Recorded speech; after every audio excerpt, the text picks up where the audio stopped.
สบายดีพี่น้องฟองไปสู่ผู้สุคนเนาะ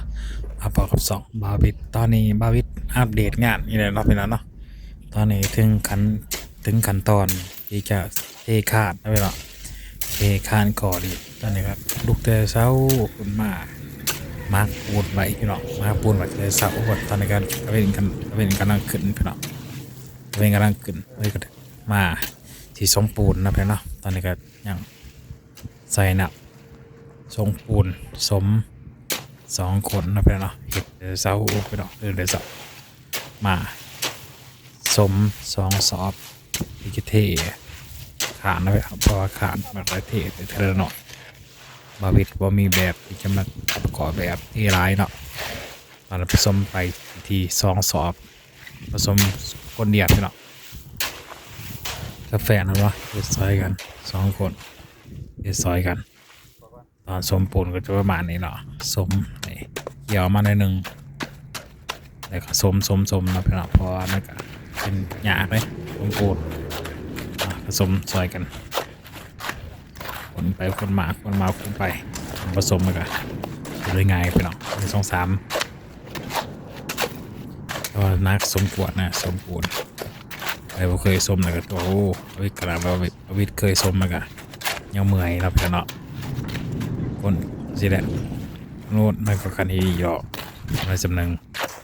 มันเข้ากันดีนะกาสิตักไปเข้าแบบเนาะเข้าแบบพาเทไปเอาตีแบบไปเรียบร้อยนะพี่น้องเทคานคอลินมันนะเดี๋ยววิสัยเบิ่งกันหน่อยคานคอลินโควิดก็สิสูงแน่นะพี่น้องสมมันเข้ากันดีเข้ากันคักแน่นะครับก็เอาคู่ได้ปะเนี่ยเอาคู่ไปตักน้ำพี่น้องบดแบบมันก่อนเนาะก่อนที่อาจะเทปูนลงไปนะพี่น้องก็เลยเอาคู่ไปตักเอาน้ำแล้วก็ไปโหดแบบพอบ่มีคนทายให้บาวิดเนาะตอนนี้ก็ตั้งไว้เสาเดือนตอนนี้ก็มาตักปูนนี่ก็ไปเทต่อแล้วไปเทใส่แบบห่อที่ห่อเตรียมไว้เป็นคานคอรินแต่ว่าก็เมื่อให้ผสมควรนะพี่น้องเป็นปูน2 ถัง2 กู่แต่ว่านักปธรรมดาเลยพี่น้องนี่เที่ยวไปเที่ยวมาย่างไปย่างมาเดี๋ยวตากน้ำส้มน้ำให้กับแฟนไปขอแน่ไปตกแต่งยังหนามันนะก็เฮ็ดสมาธิได้นะพี่น้องแต่ว่าบ่ได้เป็นวิชาเก่าวิชาการยังเขาดอกก็เฮ็ดไปตอนที่เฮาฮู้จักก็ให้แต่งกับเพิ่นจิกปูนเนาะในแบบเป็นหยังขอสั้นนี่มันตาละขอไปจิกมันนี่ประมาณนี้พี่น้องมาวิทเทมาอะไรจนสิแล้วนะดื่มวิดีโอเนาะก็ได้หันหน้ามาทางนี้มาของเสียมตำในพี่น้องบวิทบงใบในเสาในขานไปผมมีคนถ่ายให้เนาะก็หัวหน้าเปิดก็จิกอยู่มันแน่นนะพี่น้องบ่ให้มีซองโบของปูนบ่ให้มีอากาศในเนื้อปูนนะพี่น้องนี่ก็ประมาณนี้ทางมันแล้วก็ขอแบบไปนับเนาะส่วนแบบตัวนี้ก็คือบันเทแล้วพี่น้องเป็นแบบต่างๆน่ารักกันเนาะส่วนนั้นที่ไว้เทยาวคือเป็นส่วนเงินกัวแล้วก็หอน้ำคานี้เนาะมันจะต่างระดับกันเนาะระดับตัวนั้นจะเป็นดุดดง10 เซนเนาะนี่การตีแบบยุทธนาก็คือสูงกว่า10 เซน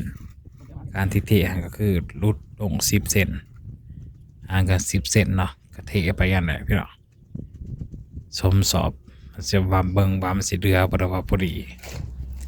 นี่ก็สมไปตลอดนะในเทแต่งหนาไปนำคอย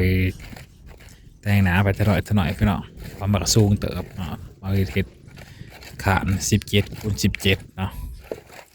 ก็แต่งหนามันไปตลอดคอยถอกตลอดใส่เอาอีกไปสมปูนชมแล้วก็ตากมาถอกใส่เนาะท่าไหนก็จิกอย่างเดียวจิกในแบบมันแบบมันมีอากาศมีผงเนี่ยต่างๆนานานะพี่น้องนี่เอาสมปูนมาก็ย่อมาในเนี่ยมาก็มาถอกใส่ใส่กัน2 คนพี่น้องก็บ่มีอะไรใส่กัน2 คนเลยถอกย้ายไปตอนนี้มันดูมันโกรธมันอยาก เติมใส่เคียร์ใส่พี่น้องเอ้ยนี่คอยถอใส่แต่ก็สิเทบ่เต็มนะพี่น้องบ่สนมันเพราะว่าบาวิกบ่มีไหมที่จะมาบ่มีไหมมาที่จะประกอบแบบเทปทีเดียวนะมันได้เทปซะหน่อยซะหน่อยซะหน่อยซะหน่อยไปแล้วก็ต้องเฮ็ดล้อมๆน้องๆไปเนาะก็สิประมาณนี้แหละ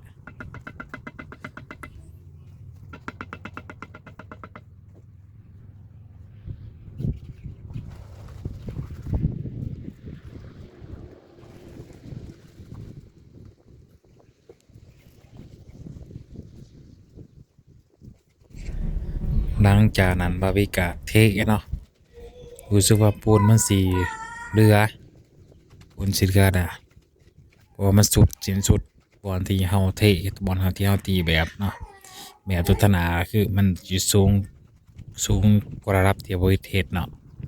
มันสูงกว่าเพราะว่าเป็นคานต่างระดับก็เลยบ่ได้เทพร้อมกันแต่จำเป็นสิได้เทลงมานี่ในแบบทนายเนาะในแบบทนายเนี่ยจำเป็นสิได้เทพี่น้องเพราะว่าปูนบาวิกยังเหลือหลายพอสมควรเนาะก็เลยสิตีแบบเขาทั้งขางตีแบบเขาทั้งขางแล้วก็ใส่ตัวนี้นะพี่เนาะนี่ก็เลยเฮ็ดกัน2คนก็สิประมาณนี้เราเบิ่งนำกันพี่น้องว่าสิได้เทวัฒนาเนี่ยเพราะว่าปูนมันยังเหลือหลายอยู่เททั้งขางมันก็ทั้งหน้าตัวนี้ตามระดับเนาะมาดุดนำกันนี่คอยเทไปตลอดแต่ละกู2กูเทไปไปแต่งหนามันตะเลงเป็นขืนไปยังตัวรูปเอาระดับมาซ้ำกันเนาะนี่เทไปแต่งหนาไปนะแต่งหนาไปนำตลอดรู้สึกว่ามันสิบนเรือแน่นอนถ้าเบิ่ง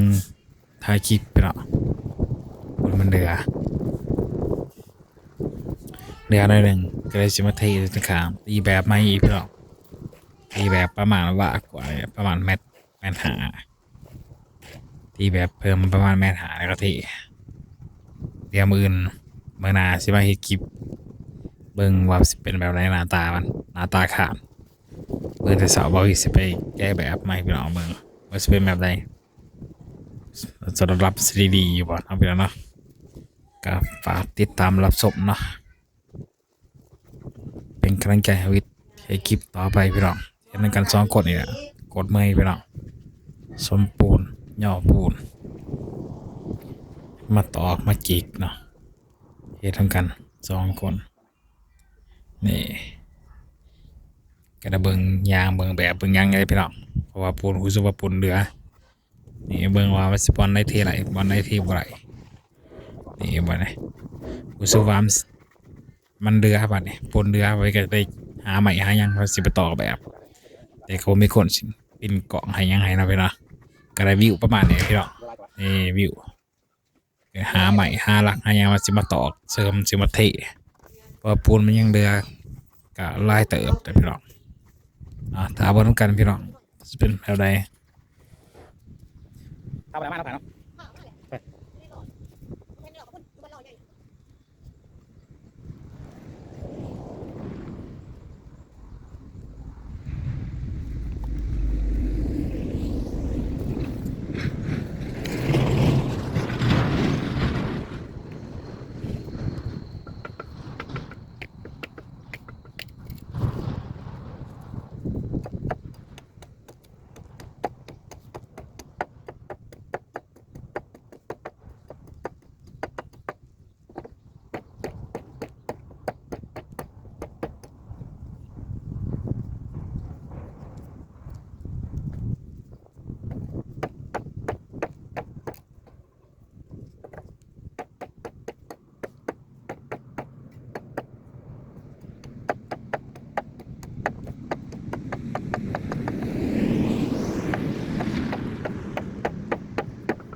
เมื่อสายไฟจอยกว่าเยอะสิ